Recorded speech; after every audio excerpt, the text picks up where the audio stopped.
احباب ذی وقار Ertugrul Ghazi نام کی ایک ڈاکومنٹری ترکوں نے تیار کی ہے۔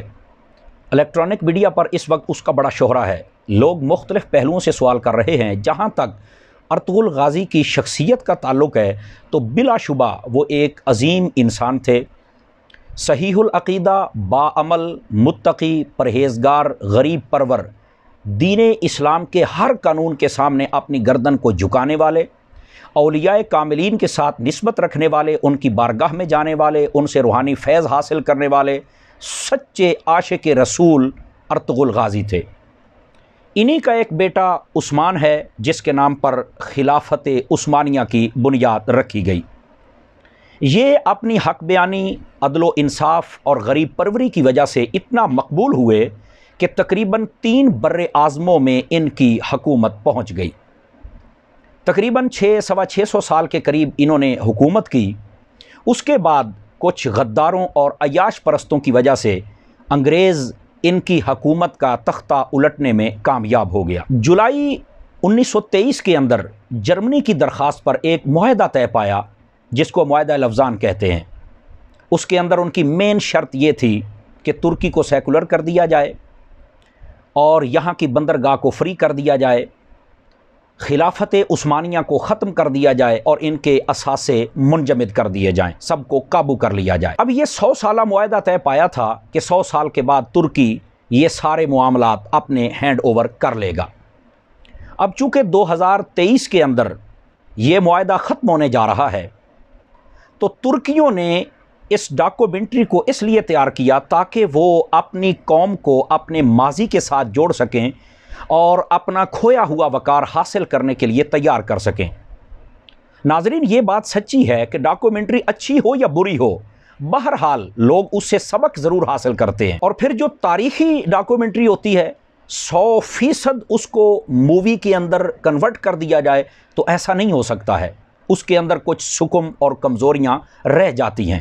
ہاں، کتاب ایک ایسا مستند ذریعہ ہے کہ اس کے اندر تاریخ کے ہر پہلو کو سمویا جا سکتا ہے، لیکن چونکہ الیکٹرانک میڈیا کا دور تھا تو دور جدید کے تقاضوں کے مطابق انہوں نے اس کی ڈاکومنٹری کو تیار کر کے چلا دیا اور پھر دنیا کی اکثر زبانوں میں کنورٹ کر کے اس کو ملکوں میں چلا دیا۔ اب یہ معاہدہ ختم ہونے والا ہے اور ترکی اس کا مطالبہ بھی ضرور کرے گا، اور اس کی چند سالوں کی ایکٹیویٹیز کو دیکھ کر یہ محسوس ہوتا ہے کہ وہ اس سے باز نہیں آئے گا، اور اس کا وہ حق بھی ہے، یہ دینا بھی چاہیے، لیکن اس کے باوجود اسے کچھ کرنا تو ہے۔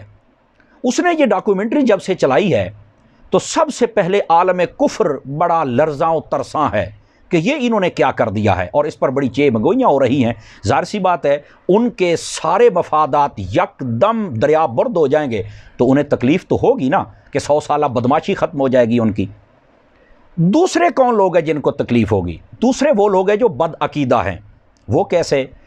اس ڈاکومنٹری کو آپ دیکھیں تو بہت زیادہ نبی پاک صلی اللہ علیہ وسلم سے محبت کا اظہار کیا گیا، یہاں تک کہ جب نام آئے تو سینے پر ہاتھ رکھ کے محبت کا اظہار کرنا، درود و سلام پڑھنا، آقا علیہ السلام کے نام پر بہت ساری محافل کا اہتمام کرنا، جنازہ پڑھنا، جنازے کے بعد دعا کرنا، بزرگوں کے پاس جانا، ان کی بیعت کرنا، ان سے روحانی فیض حاصل کرنا، ان کی سرپرستی میں دین کا کام کرنا، عدل و انصاف قائم کرنا، صحابہ اور اہل بیت سے محبت قائم کرنا، مساجد کو بنانا، مدارس کو بنانا۔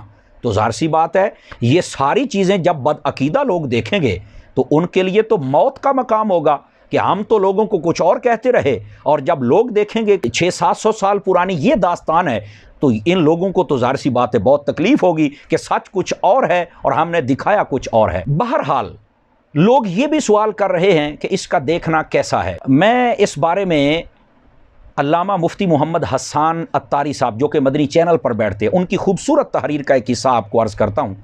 انہوں نے فرمایا کہ علم کے بہترین ذرائع یا وہ کتاب ہے یا وہ استاد ہے، تو بہتر تو یہی تھا کہ ہم کتاب پڑھتے یا اس کو کتابوں میں شائع کیا جاتا اور لوگوں کو کہا جاتا کہ اس کا مطالعہ کریں، پڑھیں اور اویئرنیس حاصل کریں۔